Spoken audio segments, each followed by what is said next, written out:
BMW की M division, performance का दूसरा नाम, ये तो सब जानते हैं। लेकिन सोचें जरा, जब यही इंजीनियर्स अपनी सारी जान एक कॉम्पैक्ट कूपे में डाल दें तो क्या होगा? नतीजा BMW M2 CS। और ये सिर्फ एक गाड़ी नहीं, ये ट्रैक पर एक जीता जागता लेजेंड है। अच्छा, तो लंबी चौड़ी बातों को छोड़ते हैं और सीधा मुद्दे पर आते हैं। ये जो नंबर स्क्रीन पर नजर आ रहा है ना, 7 मिनट 25 सेकंड और कुछ मिली सेकंड्स, ये कोई आम नंबर नहीं है। ये है नürburgring नॉर्डश्लाइफ है, यानी the green helper M2 CS का लैप टाइम। और ये सिर्फ एक रिकॉर्ड नहीं है, ये एक सवाल है, एक बहुत बड़ा सवाल, कि आखिर BMW ने ये किया कैसे? तो इसी सवाल का जवाब ढूंढने के लिए हम इस गाड़ी की इंजीनियरिंग की गहराई में उतरेंगे। हम देखेंगे कि नürburgring का मयार क्या है, फिर उसके दिल यानी इंजन में झांकेंगे, इसके बाद इसकी बनावट और एरोडायनामिक्स को समझेंगे, फिर देखेंगे कि ड्राइवर और मशीन का कनेक्शन कैसे बनता है, और आखिर में सब कुछ सामने रखकर इसका मुकाबला करेंगे। तो हाँ, ये लैप टाइम, यही हमारा स्टार्टिंग पॉइंट है।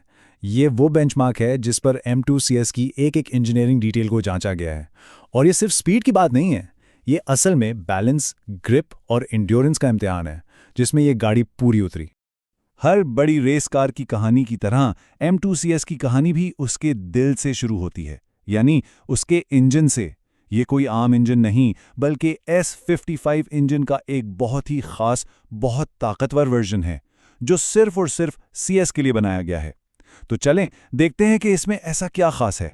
सबसे पहली और सबसे अहम बात, इसका क्लोज्ड डेक ब्लॉक डिजाइन।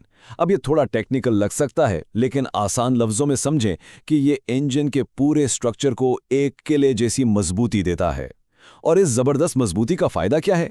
फायदा यह है कि इंजन बहुत ज्यादा प्रेशर और टॉर्क झेल सकता है, जो ट्रैक पर लगातार तेज रफ्तारी के लिए बेहद जरूरी है। और ये मजबूती सिर्फ बाहर से दिखावे की नहीं है, अंदर भी सब कुछ हाई स्ट्रेंथ है। फोर्ज्ड क्रैंकशाफ्ट, मजबूत तरीन पिस्टन्स, रीइंफोर्स्ड बेरिंग्स, ये सब मिलके एक ऐसा पावर हाउस बनाते हैं जो ना सिर्फ जबरदस्त पावर बनाता है, बल्कि उसे फौरन बिना किसी डिले के डिलीवर भी करता है।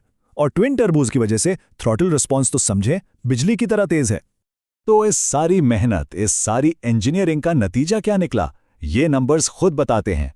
तकरीबन 550 horse power, 650 newton metre torque और सिर्फ 3.7 सेकंड में 0 से 60 मील फी घंटा। ये वो नंबर्स हैं जो सीधा सीधा सुपर कार्स को चैलेंज करते हैं। लेकिन देखें, इतनी जबरदस्त पावर का भी क्या फायदा अगर उससे ठीक से सड़क पर उतारा ही ना जा सके। एक असली ट्रैक वेपन सिर्फ इंजन से नहीं बनता। तो अब बात करते हैं कि M2 CS की बॉडी और चैसी इस बेपनाह ताकत को कैसे संभालते हैं। ट्रैक पर जीतने का पहला उसूल हमेशा एक ही होता है, वजन कम करो। और M2 CS अपनी स्टैंडर्ड बहन यानी M2 से तकरीबन 30 से 40 किलो हल्की है। अब ये सुनने में शायद ज्यादा ना लगे, लेकिन गाड़ी की एजिलिटी और रिस्पॉन्स में इससे जमीन आसमान का फर्क आ जाता है। तो ये वजन कम कैसे हुआ? इसका ज्यादातर क्रेडिट जाता है कार्बन फाइबर के बहुत ज्यादा इस्तेमाल को।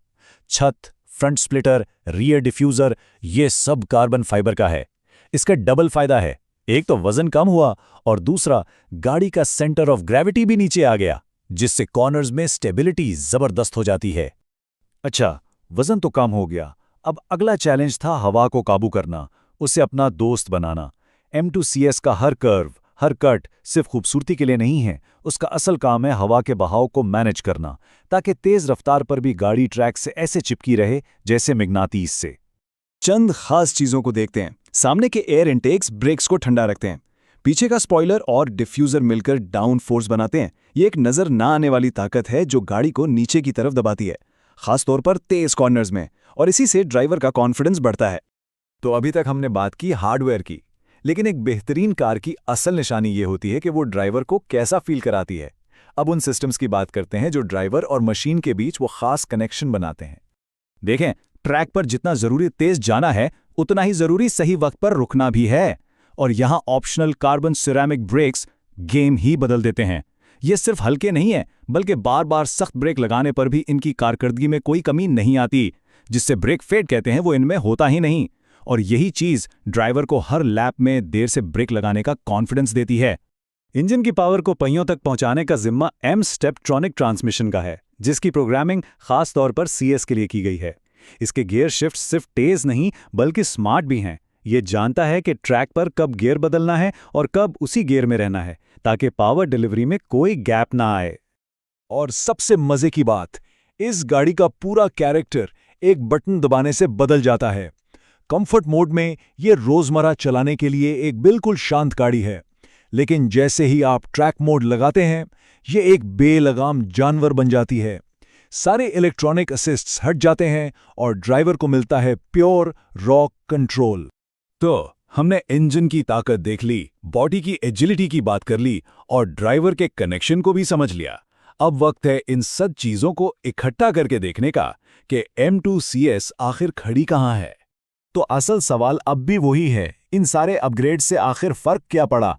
M2CS अपनी ही फैमिली यानी M2 कंपटीशन और स्टैंडर्ड M2 के मुकाबले में कैसी है? क्या ये वाकई एक बहुत बड़ी लीप है? ये टेबल ये सारे शकूक दूर कर देता है। अब किसी भी चीज को देख लें, power, torque, suspension, breaks, M2CS सिर्फ थोड़ी बेहतर नहीं, ये एक बिल्कुल ही अलग लीग में है। ये एवोल्यूशन नहीं, ये रेवोल्यूशन है। ये नंबर्स साफ बता रहे हैं कि M2CS अपनी फैमिली का बेताज बादशाह है और न्यूबर्गरिंग का वो लैप टाइम उसका ताज। और आखिर में ये बात M2CS की पूरी कहानी को समेट देती है। एक हकीकी शौकीन की कार सिर्फ एक तेज सेडान नहीं, बात सिर्फ नंबर्स या लैप टाइम्स की नहीं है, बात है इस प्योर अनफिल्टर्ड ड्राइविंग एक्सपीरियंस की, उस जज्बे की जो इंजीनियरिंग से पैदा होता है।